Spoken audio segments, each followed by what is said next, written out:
गुरुर्ब्रह्मा गुरुर्विष्णुः गुरुर्देवो महेश्वरः गुरुः साक्षात् परं ब्रह्मा तस्मै श्री गुरवे नमः। व्यासं वसिष्ठनप्तारं शक्तेः पौत्रमकल्मषम्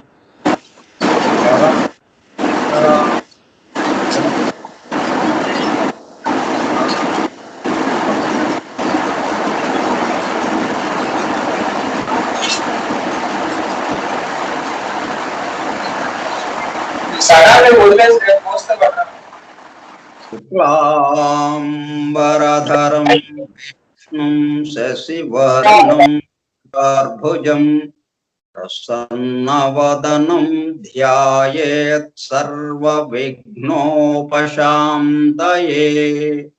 अगज आनन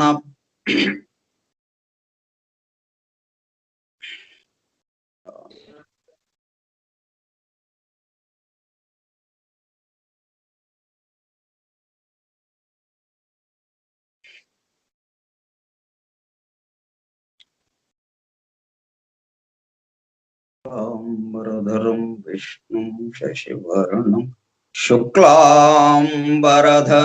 विष्णुं शशिवर्णं चतुर्भुजं प्रसन्नवदनं ध्यायेत् सर्वविघ्नोपशान्तये। अगज आनन पद्मार्कं गजाननमहर्निशम् अनेकदं तं भक्तानां एकदन्तमुपास्महे। वक्रतुण्ड महाकाय कोटिसूर्यसमप्रभ निर्विघ्नं कुरु मे देवा सर्वकार्येषु सर्वदा। सरस्वती नमस्तुभ्यं वरदे कामरूपिणी विद्यारम्भं करिष्यामि सिद्धिर्भवतु मे सदा। ॐ भूर्भुवः स्वः ॐ तत्सवितुर्वरेण्यं भर्गो देवस्य धीमहि धियो यो नः प्रचोदयात्।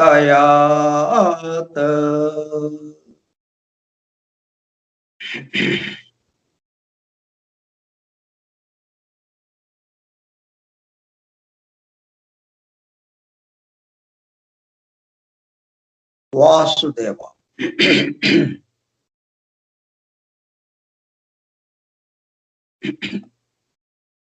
శ్రీపాద శ్రీవల్లభ చరితామృతం గ్రంథ పఠనము కార్యక్రమము 8వ రోజు, తేదీ 22/6/2021 మంగళవారము సాయంత్రం 4:30 గంటలు. శ్రీపాద శ్రీవల్లభ స్కైప్ గ్రూపులో సుదూర ప్రాంతాలలో ఎవరింట్లో వారు హాయిగా విశ్రాంతి తీసుకుంటూ ఏకకాలంలో శ్రీపాదుల వారి సమకాలికులు కర్ణాటక దేశస్థులు శ్రీమాన్ శంకర భట్టు గారు 1320 సంవత్సరము ప్రాంతంలో అనగా దాదాపు 700 సంవత్సరముల క్రితము సంస్కృత భాషలో శ్రీపాదుల వారి దివ్య చరిత్రను శ్రీపాదుల వారి అనుమతితోనే శ్రీపాద శ్రీవల్లభ చరితామృతము గ్రంథముగా రచించగా దానిని ఎవరు ఎప్పుడు తెలుగు భాషలోనికి అనువదించారో తెలియదు గాని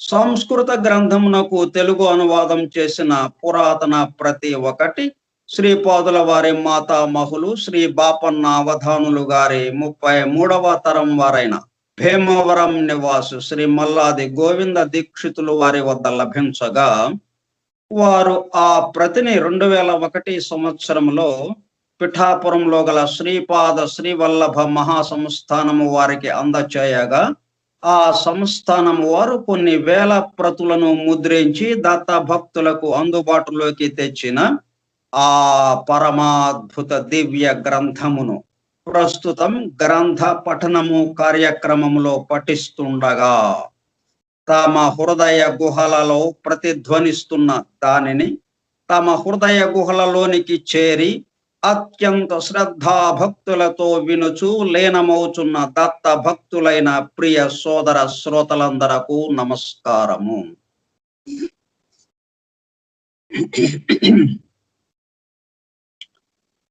శ్రీపాదుల వారి సన్నిధి నుండి శ్రీ స్వామి వారి అనుగ్రహ ప్రసాద పారాయణ గ్రంథం శ్రీపాద శ్రీవల్లభ చరితామృతం. శ్రీపాద శ్రీవల్లభ మహాసంస్థానం వేణుగోపాల స్వామి గుడి వీధి పిఠాపురం. ఓం సర్వ జగద్రక్షాయ గురుదత్తాత్రేయ శ్రీపాద శ్రీవల్లభ పరబ్రహ్మణే నమః. మూల సంస్కృత గ్రంథ రచయిత శ్రీమాన్ శంకర భట్టు గారు కర్ణాటక దేశస్థులు, శ్రీపాదుల వారి సమకాలికులు. తెలుగు ప్రతిని సంస్థానమునకు సమర్పించిన వారు శ్రీ మల్లాది గోవింద దీక్షితులు గారు భీమవరం. శ్రీపాద వల్లభ స్తోత్రం. శ్రీపాద వల్లభ గురోః వదనారవిందం వైరాగ్య దీప్తి పరమోజ్వలమద్వితీయం మందస్మితం సుమధురం కరుణార్ద్రనేత్రం సంసారతాపహరణం సతతం స్మరామి. శ్రీపాద వల్లభ గురోః కరకల్పవృక్షం భక్తేష్టదాన నిరతం రిపు సంక్షయం వై సంస్మరణ మాత్ర చితి జాగరణం సుభద్రం సంసార భీతి శమనం సతతం భజామి. శ్రీపాద వల్లభ గురోః పరమేశ్వరస్య యోగీశ్వరస్య శివశక్తి సమన్వితస్య శ్రీ పర్వతస్య శిఖరం ఖలు సన్నివిష్టం త్రైలోక్య పావన పదాంజం అహం నమామి. త్రైలోక్య పావన పదాబ్జం అహం నమామి. త్రైలోక్య పావన పదాబ్జం అహం నమామి. దిగంబరా దిగంబరా శ్రీపాద వల్లభ దిగంబరా దిగంబరా దిగంబరా శ్రీపాద వల్లభ దిగంబరా. దిగంబరా దిగంబరా శ్రీపాద వల్లభ దిగంబరా దిగంబరా దిగంబరా శ్రీపాద వల్లభ దిగంబరా దిగంబరా దిగంబరా శ్రీపాద వల్లభ దిగంబరా. గ్రంథ పఠనంలోకి వెళదాం. ఇప్పుడు మనం ఎక్కడున్నామంటే కాణిపాకం తిరుమల దాసు గారి గృహంలో ఉన్నాం. ఆయన చెప్తున్న విశేషాలన్నిటినీ శంకర భట్టు గారితో పాటు మనందరము కూడా వింటున్నాం. అధ్యాయం 6 నరసావధానుల వృత్తాంతం. ఆ మరునాడు ఉదయమున జప ధ్యానాదులు పూర్తి అయిన తదుపరి తిరుమల దాసు ఇట్లు చెప్పనారంభించను. అయ్యా, శ్రీపాద శ్రీ వల్లభుల వారు ఈ చరాచర సృష్టికంతటికి మూలము. వారు వటవృక్షము వంటి వారు. వారి అంశ అవతారములన్నీ ఆ వృక్షము యొక్క ఊడల వంటివి. ఊడలు భూమిలోనికి దిగి స్వతంత్రమైన తత్వము గలవిగా కనిపించినను వాటికి ఆధారభూతమైనది మాత్రము ఆ వటవృక్షమే. దేవదానవులు లగాయతు సమస్త ప్రాణులకును వారే ఆధారము, ఆశ్రయము. వారి నుండియే సమస్త శక్తులను సంప్రాప్తమగుచుండును. తిరిగి వారిలోనే అవి లీనమగుచుండును. పర్వత శిఖరమున చేరిన వ్యక్తికి అన్ని దారులను ఒకటిగానే ఉండును. అదే విధముగా అన్ని రకముల సాంప్రదాయముల వారును దత్త తత్వములో సమన్వయము పొందుదురు.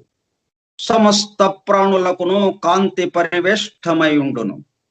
నేను పీఠికాపురమునందున్న రోజులలో అచ్చటకు ఒక యోగి వచ్చెను. అతడు ఫలానా విగ్రహము యొక్క కాంతి పరివేష్టము ఈ విధముగా ఉన్నది, ఈ మనుష్యుని యొక్క కాంతి విశేషము ఈ రంగులో ఇంతవరకు వ్యాపించి ఉన్నది అని చెప్పుచుండెను. అంటే మనం ప్రాణికీలంగానే థియోసాఫికల్ లిటరేచర్ లో గానీ దాన్ని ఆరా అంటాం అన్నమాట. అతడు శ్రీ కుక్కుటేశ్వరాలయమునకు వచ్చి స్వయంభూదత్తుని సూక్ష్మ కాంతి పరీక్ష చేయదలచెను.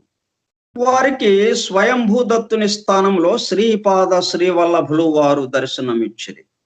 వారి శిరము చుట్టూ విద్యుల్లతలను పోలిన ధవళ కాంతి అమేయముగా వ్యాపించి ఉండెను.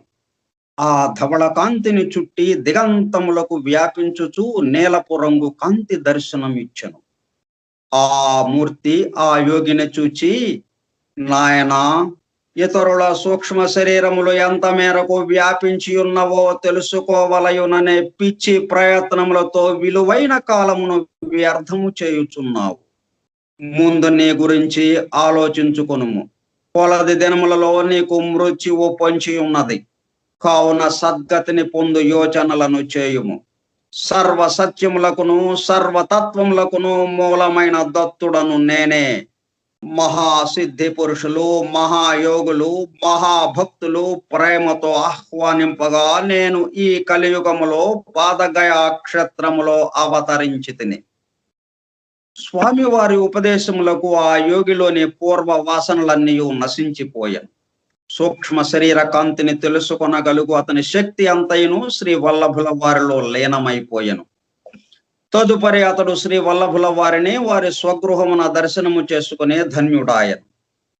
శ్రీపాదుల వారి చుట్టూ వ్యాపించి ఉన్న ఆ స్వచ్ఛమైన ధవళ కాంతి శ్రీ వల్లభులు అత్యంత నిర్మలమైన వారనియు, సంపూర్ణ యోగ అవతారులనియు, నీలపు రంగు కాంతి వారు అనంత ప్రేమతోనూ కరుణతోనూ నిండి ఉన్నవారనియు ఈ వర్ణములు వివరించుచున్నవి అని ఆ యోగి చెప్పాను. ఆ యోగి నిష్క్రమించిన తదుపరి ఆసక్తికరమైన చర్చ సాగాను. చతుర్వర్ణ విభాగము సూక్ష్మ శరీరముల కాంతి భేదములను బట్టి నిర్ణయించవలెనా, లేక జన్మసిద్ధమైన కులగోత్రములను బట్టి నిర్ణయించవలెను? ఏ వర్ణము వారికి వేదోక్త ఉపనయనము చేయవలెను, ఏ వర్ణము వారికి శాస్త్రోక్త ఉపనయనము అనగా పురాణోక్త ఉపనయనము చేయవలెను? ఉపనయనమనగా భూమధ్యమునందున్న 3వ కన్నునకు సంబంధించినదా, లేక మరేదైనా విశేషమా? మేధాజనమనగానేమి? ఇటువంటి చర్చ చాలా వేడిగా జరిగను. పండితులు ఏకాభిప్రాయమునకు రారైరి. సత్య ఋషీశ్వరులని పేరుగాంచిన మల్లాది బాపన్నావధానులు గారు పీఠికాపుర బ్రాహ్మణ పరిషత్తుకు అధ్యక్షులుగా ఉండిరి. వారిని బాపనారులని పిలుచుట కూడా కద్దు. వారు ముఖ్యముగా సూర్యుని, అగ్నిని ఉపాసించువారు. పీఠికాపురమునందు జరిగిన ఒకానొక యజ్ఞమునకు ఆధ్వర్యము వహించుటకు వారు ఆహ్వానింపబడిరి. యజ్ఞాంతమున కుంభవృష్టిగా వర్షము కురిసినది. అందరూ సంతోషించిరి. శ్రీ బాపన్నావధానులు గారిని తమ గ్రామంలో నివసించవలసినదని క్షత్రియులైన శ్రీ వత్సవాయి నరసింహవర్మ గారు కోరిరి. శ్రీ వర్మ గారి ఆహ్వానమును వారు తిరస్కరించిరి. యజ్ఞ యాగములలో లభించు సంభావనలను మాత్రమే శ్రీ బాపనార్యులు తీసుకొనిడేవారు. ఆ ద్రవ్యమునకు ద్రవ్య శుద్ధి లేనిచో వారు స్వీకరించేవారు కారు. శ్రీ వర్మ గారికి అత్యంత ప్రీతిపాత్రమైన కపిల గోవు ఒకటి ఉండేటిది. దాని పేరు గాయత్రి. ఆ ధేనువు సమృద్ధిగా పాలనిచ్చడిది. మిక్కిలి సాధు స్వభావము కలిగినది.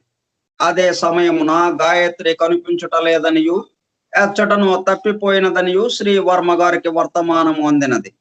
శ్రీ బాపనార్యులు జ్యోతిష పండితులు కూడా ఆగుటచే వర్మ గారు వారిని ఈ విషయమై ప్రశ్నించిరి. ఆ గోవు శ్యామలాంబాపురమున, ప్రస్తుతము సామర్లకోట, ఖాన్ సాహెబ్బను కసాయవాణి వద్ద ఉన్నదనియు, వెంటనే వెళ్ళకపోయిన ఎడల గాయత్రి వధించబడుననియు బాపనార్యులు తెలిపిరి. వర్మ గారు శ్యామలాంబాపురమునకు మనిషిని పంపించు ప్రయత్నమున బాపనార్యులకు ఒక షరతు విధించిరి. బాపనార్యుల వచనానుసారము గాయత్రి లభించునడల వర్మగారిచ్చు 3 పుట్ల భూమిని, నివాసయోగ్యమైన ఇంటిని బాపనార్యులు పండిత బహుమానముగా స్వీకరించవలెను. బాపనార్యులు సంకట స్థితిలో పడిరి. తాను దానమును స్వీకరించని పక్షమున వర్మగారు గోవును హత్యకు గురి అవనిచ్చెదరు. అప్పుడు వారికి గోహత్యా పాతకము చుట్టుకొనును. గోహత్యా పాతకము కంటే పండిత బహుమానము స్వీకరించుట మంచిదని వారు తలపోసిరి. గాయత్రి రక్షింపబడెను. పీఠికాపుర వాసుల అదృష్టము పండెను. శ్రీ బాపన్నావధానులు గారు 3 పుట్ల భూమికి యజమానులైరి. వారికి నివసించుటకు గృహ వసతి కలిగెను. శ్రీ బాపనార్యులకు వెంకావధానులు అను కుమారుడును, సుమతి అను బాలికయును కలరు. సుమతి జాతకమునందు సర్వ విధములైన శుభలక్షణములుండుట చేతను ఆమె నడచున్నప్పుడు మహారాణిని తలుపించు నడక వయ్యారములు ఉండుట చేతను ఆమెకు సుమతి మహారాణి అని నామకరణము చేసెను. శ్రీ బాపనార్యుల కీర్తి ప్రతిష్టలు అనతి కాలములోనే దశ దిశలా వ్యాపింపదొడగెను. గోదావరి మండలాంతర్గతమైన అయినవిల్లి అను గ్రామము నుండి గండికోట గృహనామమును కలిగిన అప్పల లక్ష్మీ నరసింహ రాజశర్మ అను బ్రాహ్మణ బాలకుడు పీఠికాపురమునకు వచ్చెను. అతడు భారద్వాజ గోత్రీకుడు, ఆపస్తంభ సూత్రుడు, వెలనాటి వైదిక శాఖకు చెందినవాడు. వాని ఇంట కాలాగ్ని శమన దత్తుడు అను విగ్రహము కలదు. పూజా సమయమున ఆ విగ్రహమూర్తి రాజశర్మతో స్పష్టముగా మాట్లాడుటయు, వానికి ఆదేశములిచ్చుటయు జరుగుచుండను. చిన్నతనముననే అప్పలరాజు శర్మ తల్లిదండ్రులను పోగొట్టుకొనెను. ఒకనాడు పూజా సమయమున కాలాగ్ని శమనుడు రాజశర్మను పీఠికాపురమునకు పోయి హరితస గోత్రీకుడును, ఆపస్తంభ సూత్రుడును, వెలనాటి వైదిక శాఖకు చెందిన మల్లాది బాపన్నావధానుల గారి వద్ద విద్యను పూర్తి చేయమని ఆదేశించిన పిదప అతడు పీఠికాపురమునకు వచ్చెను. శ్రీ బాపనార్యులు దత్తుని ఆదేశానుసారము తన వద్దకు విద్యార్థిగా వచ్చిన రాజశర్మను యాయవారములు చేసుకొననీయక తన ఇంటినందే భోజన సదుపాయమును ఏర్పాటు చేశాను. శ్రీ బాపనార్యులు శని ప్రదోష సమయమున శివారాధనము చేసేవారు. ఇంట్లోని స్త్రీలు శని ప్రదోషమున శివునకు సంబంధించిన వ్రతములను చేసేవారు. పూర్వకాలమున నందయశోదలు శని ప్రదోష సమయమున శివారాధనము చేసినందువలన సాక్షాత్తు శ్రీకృష్ణుని పెంచుకున్న అదృష్టమునకు నోచుకుని ఉన్నారు. శ్రీ బాపనార్యులతో పాటు విధిగా శ్రీ నరసింహవర్మయును, శ్రీ వెంకటప్పయ్య శ్రేష్ఠియును, మరికొందరు వైశ్య ప్రముఖులను శివారాధనమునందు పాల్గొనేవారు. శ్రీ కుక్కుటేశ్వర స్వామి వారి నుండి వెలువడిన వాణి సుమతి అప్పలరాజుల వివాహము. ఒక పర్యాయము శని ప్రదోష సమయమున శివారాధనము చేసిన తదుపరి శ్రీ కుక్కుటేశ్వర శివలింగము నుండి విద్యుత్ కాంతులు వెలువడసాగాను. ఒకానొక గంభీరమైన వాణి, నాయనా పాపనార్య, నిస్సందేహముగా నీ కుమార్తె అయిన సుమతి మహారాణిని అప్పలరాజు శర్మకిచ్చి వివాహమునరింపుము. లోక కళ్యాణము సిద్ధించును. ఇది దత్త ప్రభుల వారి నిర్ణయము. ఈ మహా నిర్ణయమును మీరుటకు ఈ చరాచర సృష్టి అందలి ఏ వ్యక్తికి అధికారము లేదు అని పలికెను. ఈ శ్రీవాణి వెంకటప్పయ్య సృష్టికిని నరసింహవర్మకును అక్కడున్న అందరికీ కూడా వినిపించెను. అందరూ ఆశ్చర్యచకితులైరి. ఆయన వెళ్ళే గ్రామమునందున్న రాజశర్మ యొక్క జ్ఞాతులకును బంధువులకును వర్తమానము పంపబడినది. రాజశర్మకు సుమతి మహారాణితో వివాహము నిర్ణయమాయను. రాజశర్మకు కనీసము గృహమైనా లేకపోవుట విచారించదగిన విషయముగా నుండెను. శ్రీ పైండ వెంకటప్పయ్య శ్రేష్ఠి తనకు చాలా గృహములు కలవనియు అందుక దానిని రాజశర్మకు ఇచ్చెదను అనెను. రాజశర్మ దానము తీసుకున్నటకు అంగీకరింపడాయను. శ్రేష్ఠి రాజశర్మ బంధువులతో మాట్లాడి రాజశర్మకు పిత్రార్జితముగా లభించు గృహ భాగమును వెలకట్టించెను. అది ఒక వరహగా నిర్ణయించబడెను. శ్రీ శ్రేష్ఠి యొక్క గృహమునకు వెల కనీసము 12 వరహాలని నిర్ణయించబడెను. తక్కువగానున్న 11 వరహాల సొమ్ము ఇచ్చుటకు తన వద్ద పైకము లేదని రాజశర్మ చెప్పెను. అట్లయినా నేను నా గృహమును 1 వరహాకు మాత్రమే అమ్ముచున్నానని శ్రేష్ఠి చెప్పెను.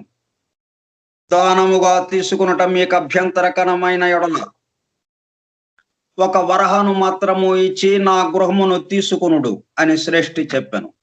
శ్రేష్ఠి చెప్పునది ధర్మ సమ్మతమేనని అందరూ అంగీకరించిరి. శ్రీ సుమతి మహారాణికిని శ్రీ అప్పల లక్ష్మీ నరసింహ రాజశర్మకును మహాపండితుల వేద ఘోష నడుమ మంగళ వాయిద్యములతో వైభవోపేతముగా వివాహము జరిగెను. శ్రీపాద శ్రీవల్లభుల అవతారము అజ్ఞానమనడి అంధకారమును రూపుమాపుటకు వచ్చినది. ఆధ్యాత్మిక భౌతిక ప్రగతిలో జీవులకు ఏర్పడిన కుంటితనమును రూపుమాపుటకు వచ్చినది. అందువలన శ్రీ దత్త ప్రభువులు కాలదేవతను కర్మదేవతను శాసించిరి. వారి శాసనమును అనుసరించి అజ్ఞానాంధకారమునకు ప్రతిగా గురుడ్డి బాలుడును, ప్రాకృతిక అప్రాకృతిక ప్రగతికి సంబంధించిన కుంటితనమునకు ప్రతిగా కుంటి బాలుడును రాజశర్మకు సంతానముగా కలిగిరి. తమ 2 బిడ్డలు ఈ రకము వారైనందులకు సుమతి రాజశర్మలు ఎంతగానో ఖేదమునొందిరి. ఆయన విల్లిలో ప్రసిద్ధమైన విఘ్నేశ్వరాలయము కలదు. ఒక పర్యాయము వారి బంధువులు ఆ విఘ్నేశ్వరుని మహాప్రసాదమును పీఠికాపురమునకు తీసుకొని వచ్చిరి. సుమతి రాజశర్మలు ఆ ప్రసాదమును గైకొనిరి. ఆ రోజు రాత్రి సుమతి మహారాణికి స్వప్నమునందు ఐరావతము దర్శనమైనది. తదుపరి రోజులలో శంఖము, చక్రము, గద, కమలము, త్రిశూలము, వివిధములైన దేవతలు, ఋషులు, సిద్ధులు, యోగులు మొదలైన వారు స్వప్నములో దర్శనమియ్యసాగిరి. మరికొన్ని రోజులైన తదుపరి జాగ్రత్త అవస్థలోనే దివ్య దర్శనములు కాజొచ్చెను. కండ్లు మూసిన ఎడల తెర మీద బొమ్మల వలె దివ్య వర్చస్సులతో రకరకాల కాంతులతో తపస్సమాధులలోనున్న యోగులు, మునులు మొదలగు వారు దర్శనమిచ్చుచుండిరి. ఈ విషయమై సుమతి మహారాణి తన తండ్రి అయిన బాపనారుని సంప్రదించగా వారు ఇవన్నీను సర్వ శుభ లక్షణములతో కూడిన మహాపురుష జననమును సూచించుచున్నవి అనిరి. సుమతి మహారాణికి మేనమామైన శ్రీధర పండితులు, అమ్మా సుమతి, రవి యొక్క జన్మ నక్షత్రమైన విశాఖకును శ్రీరామావతారమునకును సంబంధము కలదు. చంద్రుని జన్మ నక్షత్రమైన కృత్తికా నక్షత్రమునకును శ్రీకృష్ణ అవతారమునకును సంబంధము కలదు. పూర్వాషాఢలో జన్మించిన అంగారకునికి శ్రీ లక్ష్మీ నరసింహావతారమునకును సంబంధము కలదు. శ్రవణం నక్షత్రంలో జన్మించిన బుధునకును బుద్ధ అవతారమునకును సంబంధము కలదు. పూర్వ ఫల్గుణి నక్షత్రములో జన్మించిన గురుడునకును విష్ణు వంశకును సంబంధము కలదు. పుష్యమే నక్షత్రములో జన్మించిన శుక్రునకును భార్గవ రామునికిని సంబంధము కలదు. రేవతి నక్షత్రములో జన్మించిన శనికిని కూర్మ అవతారమునకును సంబంధము కలదు. భరణి నక్షత్రములో జన్మించిన రాహువునకును వరాహ అవతారమునకును సంబంధము కలదు. ఆశ్లేష నక్షత్రంలో జన్మించిన కేతువునకును మత్స్య అవతారమునకును సంబంధము కలదు. నీవు నన్ను ప్రశ్నించిన సమయము దైవ రహస్యమునకు సంబంధించిన సమయము. అందువలన కోటాను కోట్ల గ్రహములు, నక్షత్రములు, బ్రహ్మాండముల యొక్క స్థితి గతులను నిర్దేశించు దత్త ప్రభువే జన్మించునా అని అనుమానముగానున్నది అని అనేది. దత్త ప్రభువు నిత్య వైభవ విభూతి. ఈ విషయమును సుమతి మహారాణి రాజశర్మతో చెప్పాను. అంతట రాజశర్మ పూజా సమయంలో కాలాగ్ని సమన దత్తునే అడిగెదను అనెను. కాలాగ్ని సమనుని పూజించు సందర్భమున నరులెవ్వరను చూడరాదు. పూజానంతరము దత్తుడు మానవ రూపంలో ఎదురుగా కూర్చుని మాట్లాడును. తదుపరి ఆ విగ్రహంలోనికి లయమైపోవును. ఇది నిత్యము జరుగు వ్యవహారం. రాజశర్మ అల్ప విషయములను, స్వార్థపూరిత సమస్యలను దత్తునకు నివేదింపడు. ఆ రోజు పూజా సమయమున దత్తుడు ప్రసన్నుడుగా తోచెను. పూజానంతరము దత్తుడు ఎదురుగా కూర్చునెను. శ్రీధర రా అని పిలిచెను. దత్తుని నుండి ఒక రూపము బయల్వెడలి తన ఎదురుగా ధ్యాననిష్టమయ్యను. తిరిగి తన వ్రేలితో సైగ చేయుచు శ్రీధర రా అని పిలిచెను. వెంటనే ఆ రూపము దత్తునిలో లీనమయ్యను. రాజశర్మకు ఇదంతయును ఆశ్చర్యముగా నుండెను. శ్రీ దత్త ప్రభు రాజశర్మకు, నీవు ఇప్పుడు చూచిన రూపము రాబోయే శతాబ్దములలో వచ్చు ఒకనొక అంశావతారం. నాలో లీనమైన జీవన్ముక్తులు సహితము నేను రమ్మని పిలిచిన వెంటనే వచ్చి తీరవలెను.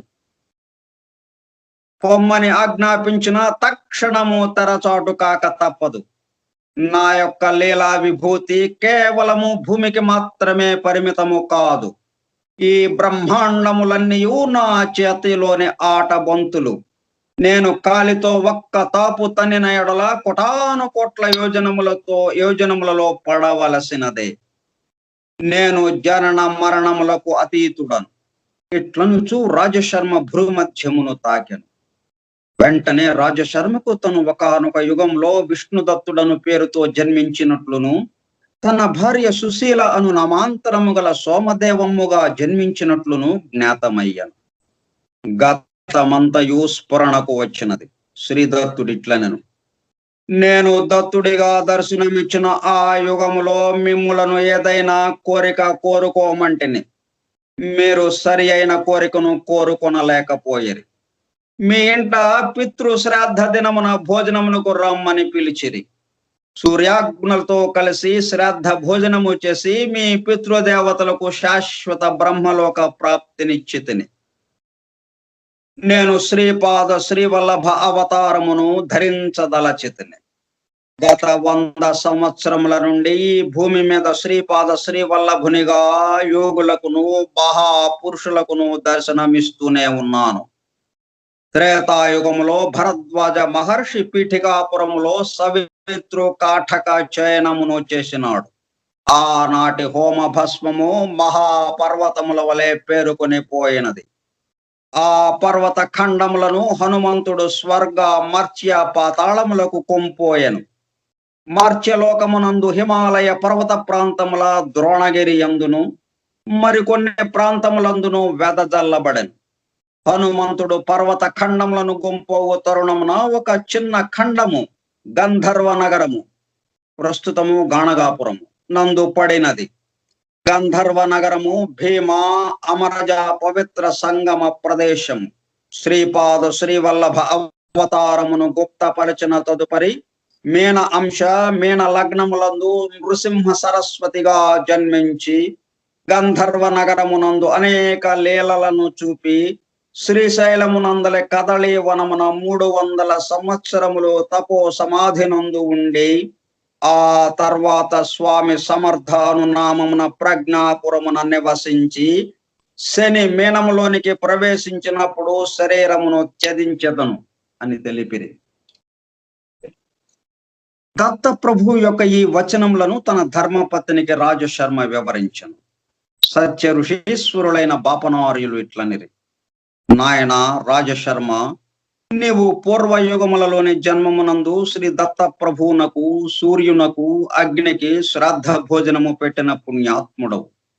ఈ జన్మమునందు ఏ రూపంలోనైనను దత్తుడు భోజనము పెట్టమని అడుగవచ్చును. ఆనాడు పితృ శ్రాద్ధ దినమైనను సరే, భక్తులు భోజనము చేయుటకు ముందే అయినను దత్తుడు భోజనము అడిగిన ఎడల నిరభ్యంతరముగా పెట్టవలసినది. అమ్మా సుమతి, ఈ విషయములను నీవును గుర్తుంచుకొనుము. నాయన శంకర భట్టు, దత్త ప్రభు యొక్క లీలలు అపూర్వములు, అచింత్యములు, ఇదివరకెన్నడూ విననివి. శ్రీపాద శ్రీవల్లభుల ఆవిర్భావము. ఒక మహాలయ అమావాస్య నాడు రాజశర్మ పితృశ్రాద్ధమునకు సంబంధించిన ఏర్పాట్లను చూచుచుండెను. అంతటా వీధి ముంగిట భవతి భిక్షాం దేహి అని వినబడెను. అవధూతకు సుమతి మహారాణి భిక్షనిచ్చెను. ఏదైనా కోరికను కోరుకొమ్మనిన ఆ అవధూతతో సుమతి, అయ్యా, తమరు అవధూతలు, మీ వాక్కులు సిద్ధవాక్కులు. శ్రీపాద శ్రీవల్లభావతారము అతి త్వరలోనే ఈ భూమి మీదకి ఆకర్షించబడునని పెద్దలు సెలవిచ్చుచున్నారు. శ్రీ దత్త ప్రభు ఇప్పుడు ఏ రూపంలో సంచరించుచున్నారు? ఇప్పటికి 100 సంవత్సరముల ముందు నుండి ఈ భూమి మీద శ్రీదత్త ప్రభువు శ్రీపాద శ్రీవల్లభ రూపమున తిరుగుచున్నారని వినవచ్చుచున్నది. మీరు నన్ను కోరికనేదైనా కోరుకొమ్మనిది. నాకు శ్రీపాద శ్రీవల్లభ రూపమును చూడవలనని కోరికగానున్నది అని అడిగాను. ఈ మాటలను వినిన అవధూత భువనములు కంపించునంతగా వికటాట్టహాసము చేసిరి. సుమతి మహారాణికి తన చుట్టుప్రక్కలనున్న సమస్త విశ్వమును క్షణములు అదృశ్యమైనట్లు తోచినది. ఎదురుగా 16 సంవత్సరముల వయస్సు గల సుందర బాలుడు యతి రూపమున ప్రత్యక్షమై, మా నేనే శ్రీపాద శ్రీవల్లభుడును, నేనే దత్తుడను. అవధూత రూపమున ఉండగా శ్రీవల్లభ రూపమును చూపించమని నీవు కోరితివి. ఆ కోర్కెను తీర్చుటకు శ్రీవల్లభునిగా నీకు దర్శనమిచ్చుచుంటిని. శ్రీవల్లభ రూపముననున్న నన్ను నీవు ఏదైనా కోరిక కోరుకొనవచ్చును. నీవు నాకు అన్నమును పెట్టితివి, ప్రతిగా ఏదైనా వరమేయవలనని కోరికగా ఉన్నది. లోకమునందలి జనులు సంకల్ప రూపముగా పాప కర్మలను చేయునప్పుడు పాప ఫలితములను పొందుదురు. సంకల్ప పూర్వకముగా పుణ్య కర్మలను ఆచరించిన పుణ్య ఫలితములు సిద్ధించును. ఏ రకమైన కామ్యములు లేకుండా పుణ్య కర్మలను ఆచరించుట అకర్మ అనబడును. ఇది సుకర్మ దుష్కర్మ కాదు. అకర్మ వలన పుణ్యము పాపము అనునవి లేని మరి ఒక ఫలితము ఇయ్యవలసి వచ్చుచున్నది. అది భగవదధీనమై ఉండును. అర్జునుడు అకర్మ చేయుట వలననే శ్రీకృష్ణుడు కౌరవులను చంపమనెను. అట్లు చంపట వలన పాపము రాదని భావము. కౌరవ సంహారము భగవన్ నిర్ణయము. మీ దంపతులు విశేషమైన అకర్మను చేసిరి. అందువలన లోకహితార్థమైన ఫలితమును ఏదో ఒకటి కలుగజేయవలసి ఉన్నది.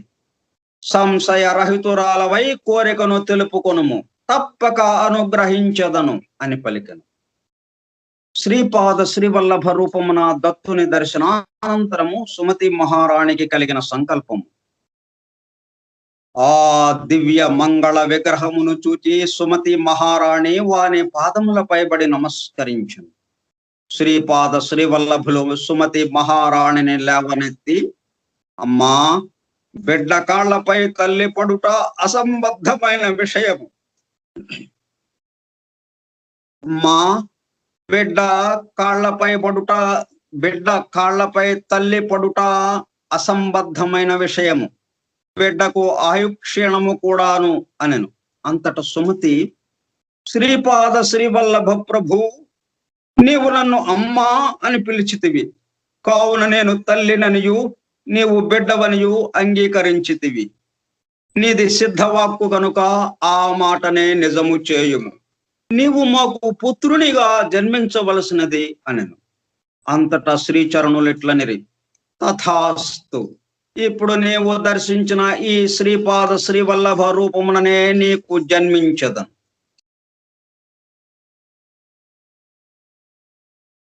ఇప్పుడు నీవు దర్శించిన ఈ శ్రీపాద శ్రీవల్లభ రూపముననే నేను నీకు జన్మించదను. తల్లి బిడ్డ పాదములపై బడుట బిడ్డకు ఆయుక్షణము. నేను ధర్మ కర్మ సూత్రములకు వ్యతిరేకముగా నడువను గనుక 16 సంవత్సరముల వరకు మాత్రమే మీ బిడ్డగా జీవించదను అనెను. అందులకు సుమతి, అయ్యో, ఎంతటి అపచారము కలిగినది! 16 సంవత్సరముల వరకు మాత్రమే నా ఆయుష్ అని విలపింపదొడగెను. అందులకు శ్రీచరణులు ఇట్లనిరి, అమ్మా, 16 సంవత్సరముల వరకు మీరు చెప్పినట్టే నడచుకొందును. వర్షే షోడసే ప్రాప్తే పుత్రం మిత్రవదాచరేత్ అని ఉన్నది.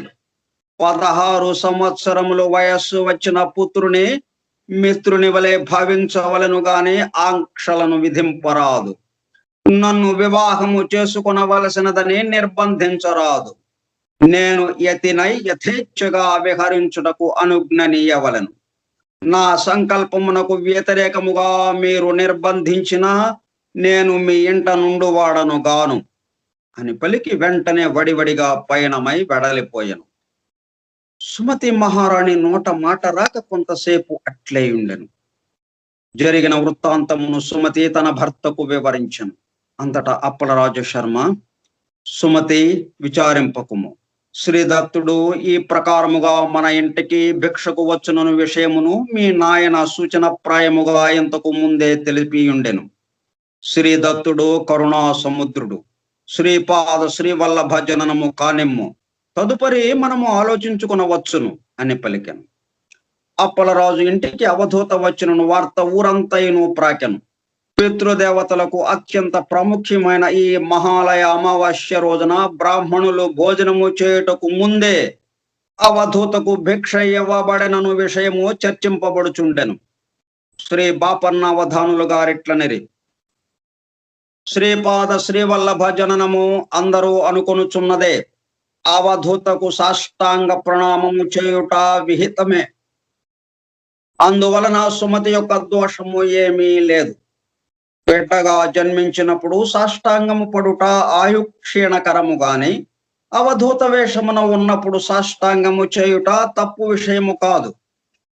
ఈ విషయమై పీఠికాపుర బ్రాహ్మణ్యము ఈర్ష్య వహించి ఉండెను. అందులో నరసావధానులు అను పండితులు చాలా ఈర్ష్యను కలిగి ఉండెను. అమావాస్య రోజున అందరూ పితృకార్యమున నిమగ్నమయ్యుందురు. భోక్తల యొక్క విషయము గడ్డు సమస్య అయ్యను. శ్రీ బాపనార్యులు మాత్రము అప్పలరాజు ఇంట ఎట్టి ఆటంకమును కలుగదని సెలవిచ్చను. శ్రీ రాజశర్మ కాలాగ్ని శమునుని ధ్యానమున నుండెను. ఇంతలో భోక్తులుగా ఉండుటకు 3 అతిథులు వచ్చిరి. పితృకార్యము నిరాటంకముగా సాగిపోయాను. నాయన శంకర భట్టు, ఆ రోజున వైశ్యులకు వేదోక్త ఉపనయనమునకు అధికారం ఉన్నదా లేదా అను విషయము ప్రధాన చర్చనీయాంశమైనది. బ్రాహ్మణ పరిషత్తు సమావేశమైనది. బంగాళాదేశమునందలి నవద్వీపము నుండి అసుతోషుడు అను పండితుడు పాదగయా క్షేత్రమునకు వచ్చెను. అతని వద్ద అత్యంత ప్రాచీనమైన నాడీ గ్రంథములుండెను. అతడు కూడా పండిత పరిషత్తునకు ఆహ్వానింపబడెను. శ్రీ బాపనార్యులు ఇట్లు సెలవిచ్చిరి, నియమనిష్టలతో బ్రాహ్మణులు, క్షత్రియులు, వైశ్యులు సమానముగానే ఉన్నారు. కావున వీరికి వేదోక్త ఉపనయనము ధర్మ విహితమే. తక్కువ గల వర్ణముల వారెవరైనా ఉపనయనము కోరిన ఎడల పురాణోక్తముగా చేయవచ్చును. జ్ఞాన సిద్ధిని పొందుటకు కులము, లింగము, వయస్సు అనునవి ఆటంకములు కాదు. సిద్ధ పురుషులలో వైశ్యమునులు కూడా కలరనియు లాభాదుడను వైశ్య మహర్షి దత్తానుగ్రహం వలన సిద్ధుడయ్యననియు, లాభాద మహర్షి దయ ఉన్న ఎడల మానవుడు చేయు ప్రతి పని యందును లాభాదులు కలుగుననియు వక్కాణించను. ఈ విధమైన నిర్ణయము నరసావధానులను పండితునికి బాధాకరమయ్యాను. నరసావధానులు పిడివాదము చేటులో నేర్పరి. అతనికి భగళాముఖి దేవత ఉపాసన కలదు. ఆ దేవతను అతడు ప్రతిరోజు అర్చించును. వాదమునకు ముందు అతడు తన ముఖమును ప్రక్షాళనము చేసుకుని భగళాముఖి మంత్రమును చదువుకొను. తదుపరి వాదమునకు దిగును. ఆ సమయమునందు అతనిని నిర్జించుట అసాధ్యము. శ్రీ బాపనార్యులు అనేక కోట్ల గాయత్రి మంత్రమును జపించిన పుణ్యాత్ములు. వారిరువురును ఘర్షణోపేతమైన వాదములకు ఏనాడునూ దిగలేదు. నరసావధానులు ముఖ ప్రక్షాళనము చేసుకుని మంత్రమును జపించుకునెను. శ్రీపాద శ్రీవల్లభులు బహు చిన్న వయస్సు నుండి మాతామహులతో అత్యంత సాన్నిహిత్యము కలవారు. అందువలన బ్రాహ్మణ పరిషత్తు సమావేశములప్పుడు కూడా వారు తాతగారితో వచ్చుచుండిరి. ముద్దులకు ఆ పసిబాలుని ఎవరను ఆటంకపరచువారు కారు. ఈ రోజున నరసావధానులకు శ్రీ వల్లభులు సభలో నుండుట అయిష్టముగా నుండెను. మహాపండితుల సభకు పిల్లవాడు వచ్చుట నరసావధానులకు తప్పుగా తోచెను. భగళా మంత్రమును చదువుకొని వాదమునకు ఉపక్రమింపబోవచ్చు. శ్రీపాదులను ఉద్దేశించి నీవేళ వచ్చితివి అని అడిగాను. అందులకు శ్రీపాదులు, తాత, పిలవని పేరంటమునకు వచ్చుట పాడి కాదా? నీవు నన్ను విధి విధానమున పిలిచిన కారణమున వచ్చి తిని, నీవు పొమ్మనిన ఎడలా పోయదను, నాకేమి? నేను స్వేచ్ఛాజీవిని, బాలకుడను అని. నరసావధానులు శ్రీపాదుల వారిని పొమ్మని గర్జించి శ్రీ రాజశర్మ తన కుమారుని తీసుకుని వెడలిపోయాను. వాదమునకు ఉపక్రమింపబోయిన నరసావధానులకు వాక్కు రాదాయను. అతడు నోరెంత పెకిలించినను నోట మాట రాలేదు. ఇదంతైను గమనించుచున్న ఆశుతోషుడు సంబరముగా నవ్వెను. సభలో శ్రీ బాపనార్యుల మాట చెల్లెను. వైశ్యులకు వేదోక్త ఉపనయనము నిర్ణయింపబడెను. ఆశుతోషుని వద్దనున్న నాడీ గ్రంథముల గురించి చర్చ జరిగెను. నాడీ గ్రంథమునందు సాంద్ర సింధు వేదమునందు చెప్పబడిన గణితము ప్రకారమే శ్రీపాద శ్రీవల్లభుల జననము నిర్ణయింపబడవలెనని సూచింపబడెను. శ్రీపాదులు గణేష చతుర్థి నాడు ఉషకాలంలో సింహలగ్నమునందు చిత్తా నక్షత్రమున తులారాశిలో జన్మించినట్లు నిర్ణయించబడినది. శ్రీపాదుల వారి గురించి చెప్పిన దానిలో వారు శ్రీ దత్తావతారులనియు, వారి చరణముల యందు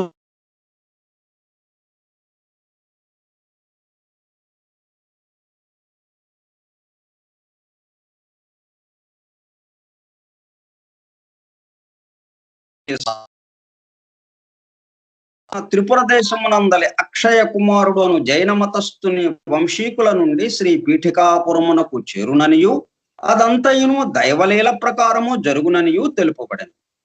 అసుతోషుడు శ్రీపాద వల్లభుల దర్శనమునకు వారి గృహమునకు పోయెను. శ్రీ వల్లభులిట్లనిరి, ఈ రోజు చిత్తా నక్షత్రము. నా జన్మ నక్షత్రము నాడు ఎవ్వరైనను నన్ను ఆరాధించిన ఎడల నేను మిక్కిలి సంప్రీతుడనయ్యదను. నీవు నిష్కల్మష భక్తితో వచ్చితివి గనుక నిన్ను అనుగ్రహించుచున్నాను. నీకేమి కావలయునో కోరుకుమ్ము అనెను. అంతట ఆశుతోషుడు, ప్రభు, నరసావధానులు భగళాముఖి ఆరాధకులని తెలిసినది. వారిని ఆశ్రయించి అంబికను దర్శింపవలనని తలంచితిని. నా కోరిక అడియాస అయ్యను. వారి యందు అంబిక కినుక వహించినదని నేను గ్రహించితిని అనునంతలో శ్రీపాదులిట్లనిది, అతడు ఆరాధించు అంబికను నేనే.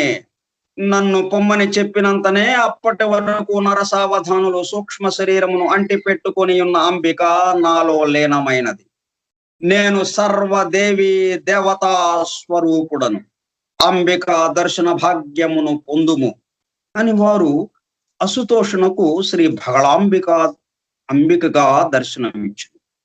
సంతుష్టుడైన ఆశుతోషుడు శ్రీచరణుల ఆదేశము మేరకు పెనుసిల కోన, ప్రస్తుతము పెంచెల కోన, నెల్లూరు జిల్లా, అరణ్యమునందలి కణ్వ మహర్షి తపోభూమికి పయనమయ్యను. కణ్వ మహర్షికి సంబంధించిన వాజసనేయి శాఖలో మహారాష్ట్ర దేశమున తిరిగి అవతరించదనని తెలిపాను. తిరిగి నేను అవతరించినప్పుడు నిన్ను అనుగ్రహించదను. నా ముఖ్య శిష్యులలో నొకడుగా నీ ఉందువు. నా యొక్క అద్భుత లీలలను కనులారా గాంచెదవు. వెంటనే ప్రయాణము కమ్మని హెచ్చరించను. శ్రీపాద జన్మ సమయమున గోచరించిన అద్భుత దృశ్యములు. అంతటా నేను ఇట్లాంటిని ఎవరు శంకర భట్టు. ఇదంతా ఎవరికి చెప్తున్నారు? తిరుమల దాసు శంకర భట్టుకు చెప్తున్నాడు. ఆయనతో పాటు మనం అందరము వింటున్నాం. ఎక్కడ? కాణిపురంలో. అంతటా నేను ఇట్లాంటిని, అయ్యా, మీరు కనులారా గాంచిన శ్రీపాదుల వారి లీలలను మరికొన్నింటిని తెలిపి నన్ను ధన్యుల చేయడు. అప్పుడు తిరుమల దాసు, అయ్యా శంకర భట్టు, నరసావధానులు గారికి బాపనార్యులపై కోపం వచ్చను. ఏదో ఒక రీతిన వారిని అవమానింపదలచను. తనకు భగళాముఖి దేవత అనుగ్రహము లేకుండా పోవుటకు బాపనార్యులే కారణము అని అతడు తలపోషను. ఏదో తాంత్రిక ప్రయోగమున బాపనార్యులు తన మంత్రసిద్ధిని హరించునని ప్రచారము చేయసాగాను. నాడీ గ్రంథమునందలి శ్రీపాద శ్రీవల్లభావతారమును గూర్చిన వివరములు అతనిని మరింత బాధింపసాగాను. నాడీ గ్రంథములు విశ్వసనీయములు కావనియు మత్స్యభుక్కు అయిన బంగాళీ బ్రాహ్మణునకు బాపనార్యులు అన్నము పెట్టుట అనాచారమనియు వాదింపసాగాను. మనుష్య మాతృడు ఎవ్వడను పూర్ణ బ్రహ్మము యొక్క అవతారము కాజాలడనియు, పసిబాలుడైన శ్రీపాదుడు సర్వాంతర్యామిత్వము, సర్వజ్ఞత్వము, సర్వశక్తిత్వము కలిగిన దత్తప్రభువు కాజాలడనియు వాదించసాగాను. శ్రీపాదుల వారు అత్యంత పసిప్రాయము నుండి ప్రణవమును ఉచ్చరించుటయు, ఉయ్యాలలో పసిబాలుడుగా ఉన్నప్పుడు కూడా సంస్కృత భాషలో శాస్త్ర ప్రసంగము చేయగలుగుటయు, వయస్సునకు తగని అసాధారణ ప్రజ్ఞాపాఠములు ప్రదర్శించుటయు, ఎవరైనా వేద పండితులైన బ్రాహ్మణుడు అశరీరగా ఉండి ఈ బాలుని శరీరమును ఆసరాగా చేసుకుని మాట్లాడుచుండెననియు ప్రచారము చేయదొడగను. శ్రీ కుక్కుటేశ్వరాలయమునందలి స్వయంభూదత్తుడే నిజమైన వరప్రదాత అనియు, బాలుని దత్త స్వరూపముగా భావించుట తప్పనియు ప్రచారము చేయదొడగను. శ్రీపాద శ్రీవల్లభులు జన్మించినప్పుడు 3 తలల నాగుపాము 18 రోజుల పాటు వారిని ఎక్కడ పరుండబెట్టినను పడగ పట్టుచుండెడది. వారు మాతృ గర్భము నుండి జ్యోతి స్వరూపముగా వెలువడిరి. పుట్టిన ఉత్తర క్షణముననే సుమతి మహారాణి సొమ్మసిల్లిపోయెను.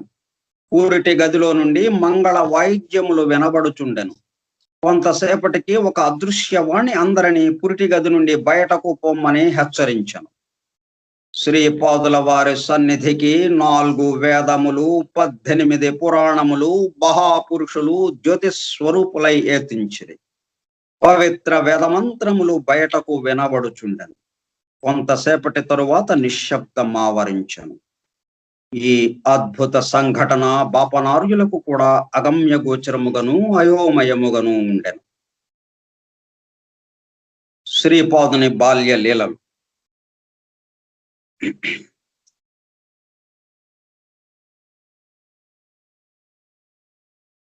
ఈయన బాల్య లీలని మనము రేపు చెప్పుకుందాము. కృష్ణుడి జననానికి దీనికి కొంత పోలిక ఉన్నట్టుగా మనకి తెలుస్తూ ఉన్నది.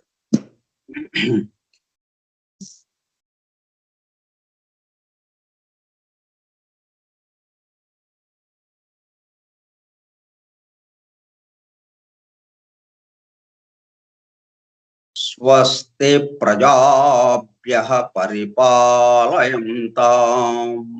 న్యాయేన మార్గేణ మహీం మహిషాః గో బ్రాహ్మణేభ్యః సుఖమస్తు నిత్యం లోకాః సమస్తాః సుఖినో భవంతు లోకాః సమస్తాః సుఖినో భవంతు లోకాః సమస్తాః సుఖినో భవంతు. ఓం శాంతి శాంతి శాంతి. ఈ అధ్యాయము సగమైంది. ఇంకా మిగతా సగం రేపు పూర్తి చేసుకుందాం.